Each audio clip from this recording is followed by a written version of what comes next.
बिस्मिल्लाहिर्रहमानिर्रहीम। अस्सलाम वालेकुम। आज मैं आपके साथ शेयर करने जा रही हूँ बिहारी कबाब की रेसिपी।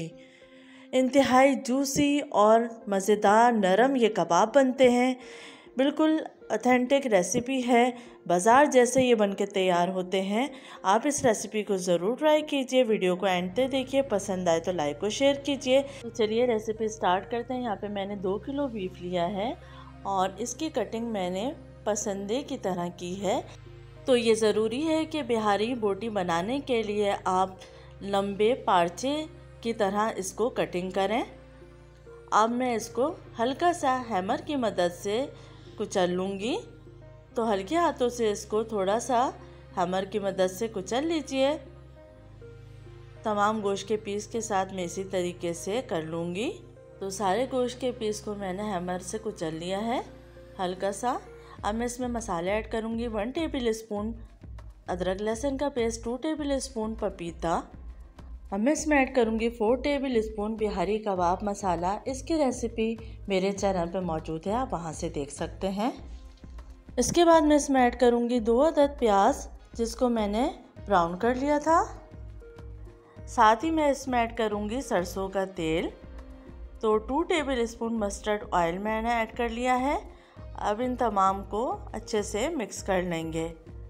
तो बोल मेरे पास छोटा पड़ा था तो मैंने चेंज कर लिया है। अब मैं इसको अच्छे से मिक्स कर लूँगी। नमक ऐड करने की ज़रूरत नहीं है क्योंकि मैंने मसाला बनाते वक्त नमक इसमें ऐड किया हुआ है। अगर आपको फिर भी ज़रूरत पड़े तो आप इसमें अलग से नमक ऐड कर सकते हैं। अच्छे से मिक्स कर लेंगे और इसको तकरीबन हम 4 से 5 घंटे के लिए मैरिनेट करने रख देंगे ताकि इसमें अच्छे से गिलावट आ जाए। तो 5 से 6 घंटे गुजर चुके हैं। अब मैंने सीखें ले ली हैं और सीखों पे मैं इसको लगा रही हूँ। तो इस तरीके से आप ज़िगज़ैग करके सीखों में बोटी को लगाएंगे तो बिहारी बोटी इंतहाई मज़ेदार और सॉफ्ट बनती है और गोश्त बहुत अच्छे तरीके से गल जाता है। तो 4 से 5 पीस आप सीख के अंदर लगा दीजिए।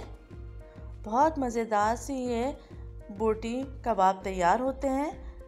आप इस रेसिपी को ज़रूर ट्राई कीजिए। आप बाहर के कबाब लेना भूल जाएंगे। तमाम सीखों में इसी तरीके से मैं बोटी लगा लूँगी और हम इसको अब बारबेक्यू कर लेंगे। बिहारी बोटी मसाला पाउडर आप पहले से बना के रख लीजिए तो ये बहुत आसानी से आप तैयार कर सकते हैं। तमाम सीखों पे मैंने बोटी लगा ली है। यहाँ पर कोयला भी जला लिया है। अब हम सीखों को इसके ऊपर रखकर सेक लेंगे। जब आप सीखों को इस पर रखेंगे तो ऊपर से आप ब्रश की मदद से घी लगा लीजिए। इससे बहुत मज़ेदार सा टेस्ट आता है कबाब के अंदर और बहुत जूसी ये बनके तैयार होते हैं।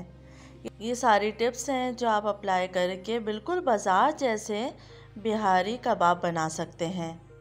अच्छे से दोनों साइड से हम सेक लेंगे इसको। तो आप ये देख सकते हैं बहुत अच्छा कलर आया है और बहुत अच्छे से सिक चुके हैं। तो मैं इनको डिश आउट कर लूँगी। अब मैं आपको तोड़ के दिखाती हूँ कि कितने जूसी और मज़ेदार से ये कबाब तैयार हुए हैं। इस रेसिपी से आप ज़रूर ट्राई कीजिए, आपको बेहद मज़ेदार लगेंगे। उम्मीद है आपको ये रेसिपी पसंद आएगी। अपना ख्याल रखिएगा और फीडबैक देना मत भूलिएगा। अल्लाह हाफ़िज़।